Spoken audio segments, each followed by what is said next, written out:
What's going on today, guys? Welcome back to another Weaver Beats video. Today we'll be looking at the worst Instagram mixing tips I could possibly find. As you can see, we still got the caution tape going on here, and that's because, Rob tried to murder me. So if you see Rob, let me know, because we're on the lookout for him. The cops are looking for him. I'm looking for him. Even got my buddy Steven looking for him. Did you find him yet, Steven? Find who? Outstanding.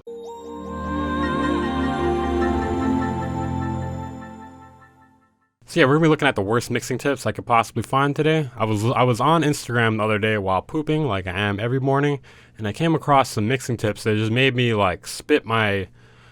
Well, I wasn't drinking anything, but it just made me spit. I was like, what the fuck is this? Anyways, we'll take a look at some of these mixing tips and we'll give some critiques and then say what's wrong with it, say how it could be better. Some of these, I put some good ones in here as well because I figured, we need a little bit of a measure here. We can't just have only bad ones in here. We need to see what some good ones look like as well. All right, first up, we got one of my favorite ones here. Let's look at this. Make space for your kick and 808. So you boost the kick and you minus the 808. And it looks like a lot of decibels there. So this is a terrible idea right off the bat because you're going to change the sound of the kick and the 808 both. And it'd be really weird to do it at 80 hertz specifically, or where your kick sample hits hard. I mean, personally, I think this is just a really stupid idea because you could just sidechain your kick to your 808 instead and make it really clean and not change the sound of either one. I don't know. So I'm assuming this person has never heard of sidechaining. I'm going to assume this person has never heard of sidechaining in their life, and I'm going to forgive them for that one. Just kidding, they're a fucking idiot. This person's an idiot. Whoever made this is stupid as hell. Okay, next up we got this mastering chain here. This one doesn't really have like bad information per se, but the problem is you're just throwing this Instagram tip out here with like no explanation at all. You're just like cleaning EQ, gluing compressor, tonal EQ, tonal compressor, like you gotta understand there's gonna be a bunch of noobs that look at this, throw all this shit on there and completely ruin their track. And it's your fault. I mean, even if this isn't bad information here, this is super bad because it's like you're definitely causing misinformation for like a good portion of the producer community. So stop this. Fucking stop this. If you're gonna do this, explain yourself better. Explain things better. You can't just throw people a complex formula and be like, here's the answer. I'm not gonna explain anything, but here's the answer. I'm sure you'll figure this out with your 1 month of producer knowledge. Oh, this one's great. This one's great. Okay, pluck. Okay, that looks right. Lead. All right, that also looks right. Pad. No problems here. Saw.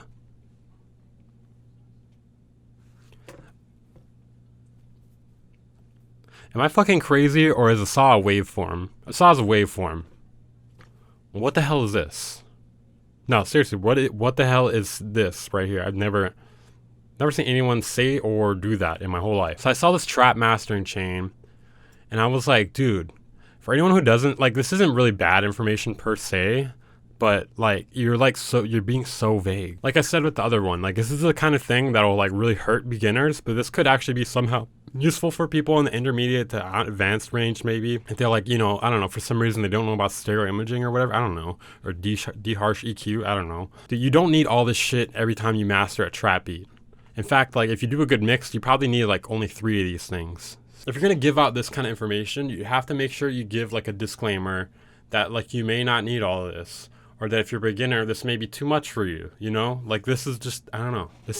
I'm curious, are there any producers out here who followed really bad mixing tips like this? And then were like, hey, this sounds like shit. If this has happened to you, let me know in the comments. All right, let's check out the next one here. Ooh, I love this one.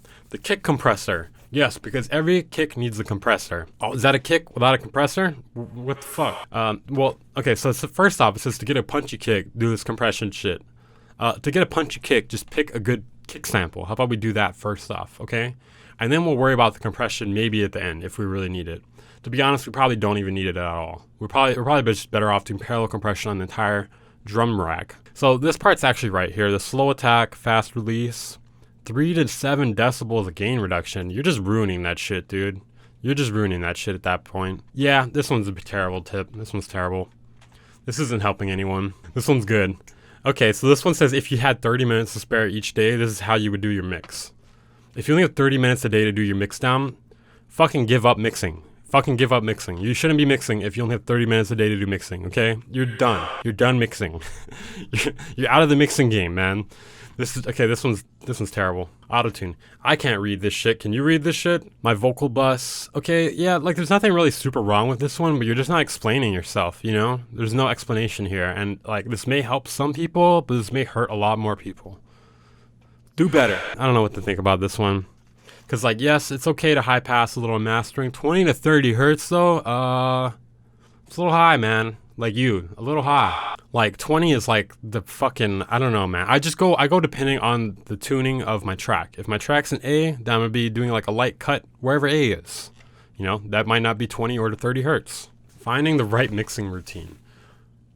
I got a better idea. Just stop reading this shit and go mix your track instead. You're welcome. All right, now this one triggers me, but it's for a different reason. Because this one, again, it's not necessarily wrong, but it just totally sucks the creativity out of mixing, you know? Like, are you really gonna pan your drums the exact same way every single track?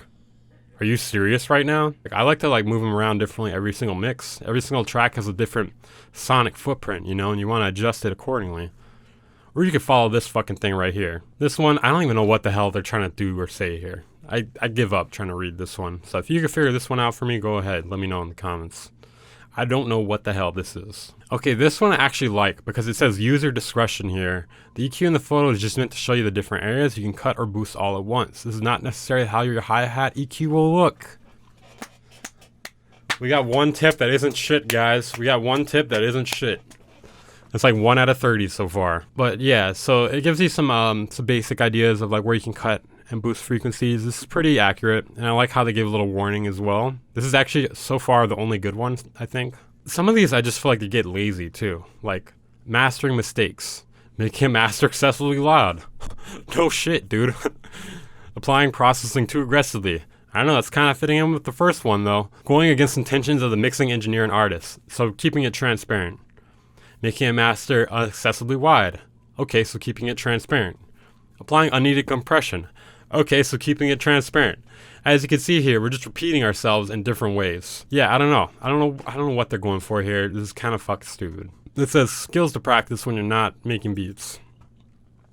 Again, just go somewhere else. Don't do music anymore. Do anything else but music. Alright, check this out. It keeps going, guys. Don't worry. We got more. I don't know, if you can't tell, this stuff triggers me immensely. It truly triggers me. I actually had a hard time going through this because I would be getting so fucking mad at my phone. Okay, here's one. Drum mixing cheat sheet. There you guys, here's the specific volumes for everything right here. Fuck it, don't use your ears no more. Just put these volumes right here and you're good. Push mastering, follow push mastering for more. Ooh, this one's great. 5 reasons you should mix at low volumes. Don't ever mix at a high volume. Nah, we don't want to hear detail in our music. We want to hear it as quietly as possible. That way, if there's any details we need to fix, we don't hear them. Right. So 5 reasons why you should mix at low volumes. Again, it's not bad that you mix at low volumes, but I think you have to mix at high volumes as well because you want to be able to hear the details. Yeah, apparently there's people out there that listen at the lowest volume possible and they think they make good mixes. So good on them, man. Good on them. Good thing though, you have less ear fatigue. Good for you, man. Good for you. Alright, anyways, this has been me reviewing terrible mixing tips on Instagram. If you guys find more terrible mixing tips, send them to me and we'll do another version of this video. We'll do a part 2. Send me more bad mixing tips, the worst ones you possibly can find, to Instagram. Weird Beats, Instagram. I'm gonna link it in the description. And yeah, hope you guys enjoyed this video. It's been fun. It made me pretty mad. And you know, go watch some video tutorials. Don't look at Instagram mixing tips because this is mostly not very well explained. Make sure on my Discord. You know, we might become a daily uploader here. I don't know, because the algorithm's not really pushing me, so I'm gonna try to push myself. Push mastering.